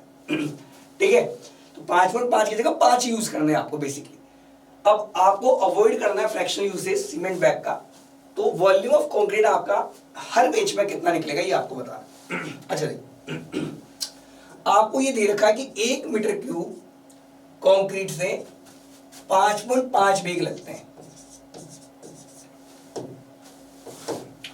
आपको ऑलरेडी पता है कि 0.8 मीटर क्यूब का पूरा मामला है, तो कितने बेग लगेंगे? 5.5 इंटू 0.8 यानी कितने हो गए? 4.4 हो गए ना, 4.4 बेग्स हो गए, तो कोई दिक्कत ही नहीं। ठीक है, चलो अब आप 4.4 बेग्स आप यूज कर सकते हो। 4.4 बेग्स। तो फ्रैक्शनल यूसेज को बचाना है तो आप लोग क्या लेंगे कि सर मैं 4 बेग को यूज करता हूं, मैं फ्रैक्शनल यूसेज बचा रहा हूं। 4 बेग्स का यूज करके मैं कितना बनाऊंगा बताओ। अगर मैं 4.4 को यूज करता, यानी कि अगर मैं 4.4 बेग को यूज करता था तो मेरा 0.8 मीटर क्यूब का कंक्रीट बनता था। अब मुझे 4 ही बेग का बनाना है, तो एक बेग में कितना बनेगा? 0.8 डिवाइड बाई 4.4। तो 4 बेग में फ्रैक्शनल यूसेज बचा लिया, तो 0.8 डिवाइड बाई 4.4 इंटू कर दिया आप लोगों ने 4। कितना निकल गया बताओ? 0.8 इंटू 4 डिवाइड बाई 4.4। कितना निकल गया? मेरा निकल गया 0.7272 या लगभग बराबर 0.7। सी ऑप्शन में भाई करेक्ट आंसर है ना। बढ़ते हैं आगे। स्प्लिट टेंसाइल स्ट्रेंथ को आप लोग करते हैं तो फॉर्मूला क्या होता है? अच्छा देखो, स्प्लिट टेंसाइल स्ट्रेंथ के बारे में बात करना हमने। Split tensile strength, split tensile strength, इसका फॉर्मूला होता है हमारा 2p/πdl। ठीक है, अगर यदि आप लोगों से पूछता, अगर आप लोग मेरे से ये पूछते कि सर आप लोग फ्लेक्चरल स्ट्रेंथ का बताओ, फ्लेक्चरल टेंसाइल स्ट्रेंथ का फॉर्मूला बताओ, तो ये हमारा होता है 0.7 अंडर रूट FCK। अगर आप मुझसे पूछते कंप्रेसिव स्ट्रेंथ को कैसे डिनोट करेंगे, तो इसके लिए आप लोग यहाँ पर बोलते हैं डायरेक्ट FCK। ये तीनों है। अभी आप 2p/πdl, ये करेक्ट आंसर निकल जाएगा। बी ऑप्शन में करेक्ट आंसर। नेक्स्ट, कंसीडर करना है आपको, ये सारी स्ट्रेंथ बतानी है। अच्छा देखो, सबसे ज्यादा बड़ी कौन सी रहेगी? आप लोगों को ये पता है क्यूब स्ट्रेंथ सबसे बड़ी रहती है। फर्स्ट नंबर पे क्यूब, सेकंड पे आपकी सिलेंडर स्ट्रेंथ। बढ़ते हुए क्रम, अच्छा ये तो इंक्रीजिंग ऑर्डर पूछा है, कोई नहीं, हम उल्टे वाले क्रम में जमा लिए थे। लेकिन देखो सबसे पहले तो आपको पता है सबसे ज्यादा रहेगी आप लोगों की 1 वाली, सबसे ज्यादा रहेगी आप लोगों की 1 वाली। इससे कम नीचे रहेगी आपकी 2 वाली, सिलेंडर वाली, है ना। अब बात आती है सर इन दोनों में से कौन सा बड़ा रहेगा? मतलब जरा देखो, तो आपकी एक तो होती है फ्लेक्सुरल टेंसाइल, एक होती है स्प्लिट टेंसाइल, है ना।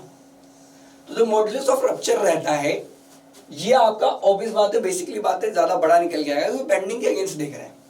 ठीक है, और यहाँ पर आप टेंशन के अगेंस्ट देख रहे हो, है ना। तो अगर बेंडिंग के अगेंस्ट देखता हूं तो थोड़ी सी अच्छी आपको स्ट्रेंथ देखने को मिलती है। और यहाँ पर देखो तो लगभग ज्यादा नहीं है आपको। अगर इन दोनों का फासला अगर मैं आपको बताऊं ना, 3-4-2-1 बनेगा। वैसे तो 3-4-2-1 बनेगा, ए ऑप्शन बनेगा। ज्यादा नहीं है, लेकिन इन दोनों में फासला, इन दोनों में लगभग 5 से लेके 12% के आसपास का ही गैप रहता है, बहुत ज्यादा गैप नहीं रहता है ना। और सबसे लोएस्ट जो इससे भी कम देखने को मिलेगी, वो देखने को मिलेगी आपको डायरेक्ट टेंसाइल स्ट्रेंथ।